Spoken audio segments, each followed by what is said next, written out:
دیو صحابي د رسول الله صلی الله علیه وسلم سره د انتها مینه محبت دا واقعیا واورو تر اخره پورې دا ویډیو واورو نو تاسو ته بیا پته ولګي چې دا صحابي څومره مطلب د رسول الله مبارک سره مینه محبت وو.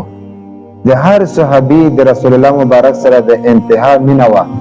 هر صحابي د رسول الله مبارک نه خپل ځان بچي هر څه قربانول. نو دغه صحابي کیفیت وګورو، د هغوی د مینه محبت اظهار وګورو. دغه صحابي حضرت عبدالله ابن زید رضی الله تعالی عنہ د خپل باغ کې یعنی پټي کې کار کولو او په دغه ټینګ کې ورته خپل بچی راغلو او د خفګان زیره و او داسې خوشخبري ورته واوروله چې ای بابا جانا رسول الله مبارک دنیا نه تشریف یوړلو. نو په دغه ټینګ کې ډېر زیات د صحابي خفه شولو. ټول صحابه کرام ډېر خفګان کې و، ډېر تکلیف کې و.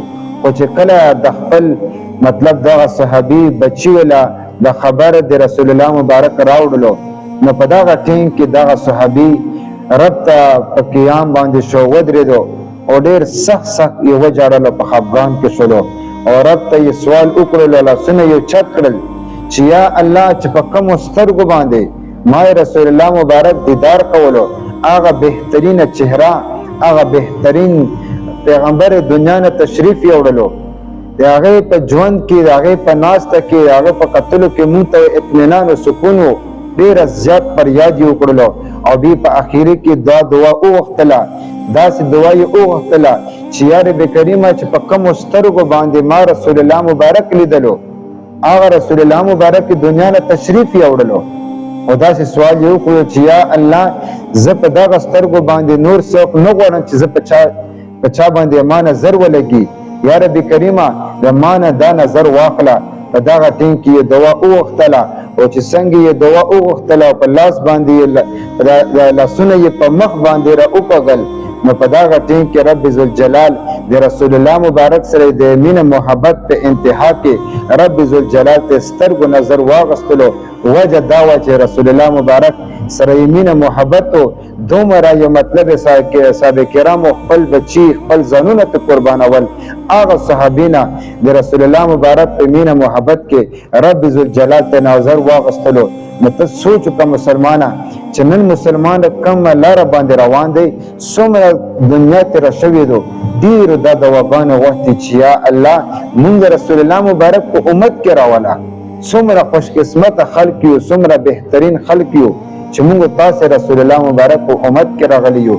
هر مسلمان له پکار دی که چېرې دی ویایي چې ما د رسول الله مبارک شفاعت نصیب شي، په قبر کې مې د هغه نور چهره د هغې دیدار نصیب شي، په محشر کې د هغې په لاسونو باندې د حوض کوثر اوبه میلاو شي، په ټولو سختو کې د رسول الله مبارک شفاعت میلاو شي. قسم بالله ته کوم چې موږ تاسې ښکلې زندګي دا په دین کې دو، د الله تعالی په دین کې د رسول الله مبارک په طریقو کې دو. هر مسلمان له پکار دی چې رسول الله مبارک سره د ځان نه او د بچو نه او د ټولو دنیا نه سره زیات مینه محبت ولري. محبت څه ته ویلی شي؟ محبت د رسول الله مبارک دا دی چې رسول الله مبارک په طریقه باندې لمونځ کوه. حدیثو کې ذکر شوی څنګه یو بس خیلي، څنګه یې خلکو سره خبرې کړي دي، څنګه یې خلکو سره حسن سلوک کړی دی او وسره څنګه یې خلکو سره ژوند کړی دی. د هغې په سنتو باندې خپل ځان ښایسته کړه. الله کریم دی موږ تاسې د رسول الله مبارک مینه محبت او شفاعت موږ تاسې نصیب کړی کړي. وما علینا الا البلاغ المبین.